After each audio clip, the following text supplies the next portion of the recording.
देश के लाखों केंद्रीय कर्मचारी बेकरारी के साथ 8वें वेतन आयोग के लागू होने का इंतजार कर रहे हैं।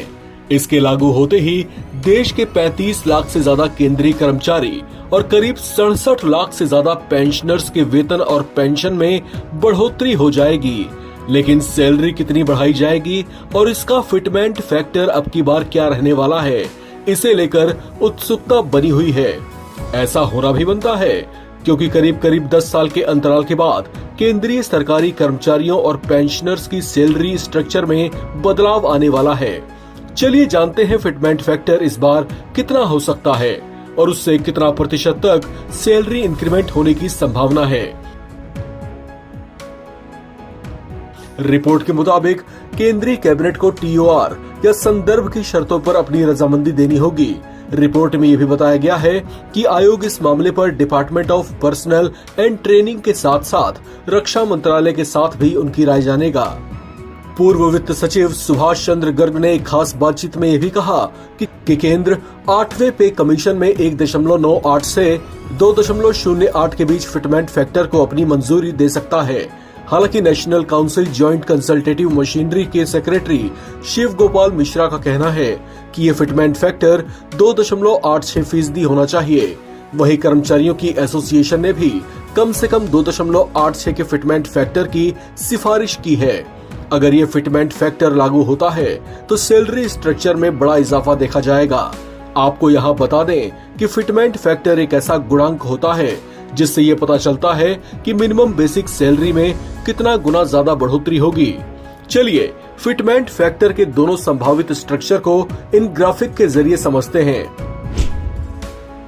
अगर फिटमेंट फैक्टर 2.08 तय होता है तो केंद्रीय कर्मचारियों की न्यूनतम बेसिक सैलरी 18,000 रूपए से बढ़कर 37,440 रूपए हो सकती है। वहीं पेंशन 9,000 रूपए से बढ़कर 18,720 रूपए तक हो सकती है। लेकिन अगर फिटमेंट फैक्टर 2.86 तक जाता है तो वेतन में 186% तक की बढ़ोतरी हो सकती है। ऐसा होने पर न्यूनतम सैलरी 51,480 रूपए और पेंशन 25,740 रूपए तक बढ़ जाएगी। चलिए फिटमेंट फैक्टर 2.86 के हिसाब से देखते हैं कि केंद्र सरकार के अलग अलग रैंक्स के कर्मचारियों के वेतन में कितनी संभावित बढ़ोतरी हो सकती है। केंद्र सरकार के अधीन काम करने वाले चपरासी और अटेंडेंट की मौजूदा सैलरी 18,000 रूपए है, जो बढ़कर 51,480 रूपए हो जाएगी।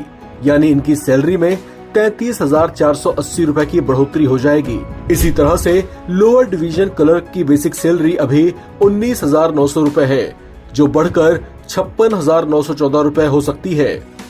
यानी कुल सैलरी में 37,014 रूपए का इजाफा हो जाएगा। कांस्टेबल और कुशल कर्मचारियों की सैलरी फिलहाल 21,700 रूपए है, जो बढ़कर 62,062 रूपए हो सकती है। इसमें 40,362 रूपए की बढ़ोतरी होगी।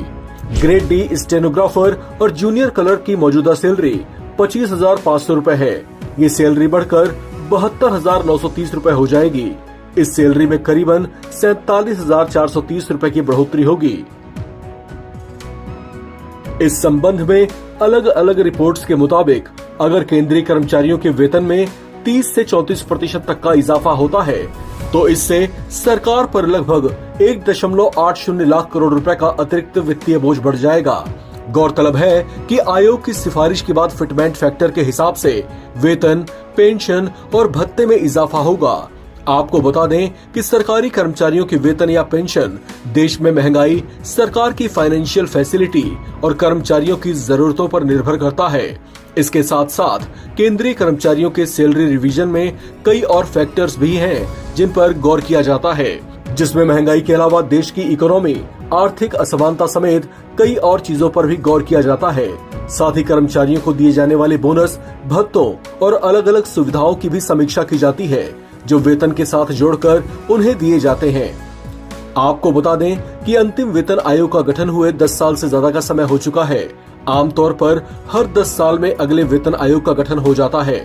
अप्रैल महीने तक संभावित तौर से केंद्रीय कर्मचारियों को 8वें वेतन आयोग का लाभ मिलना शुरू हो जाना चाहिए।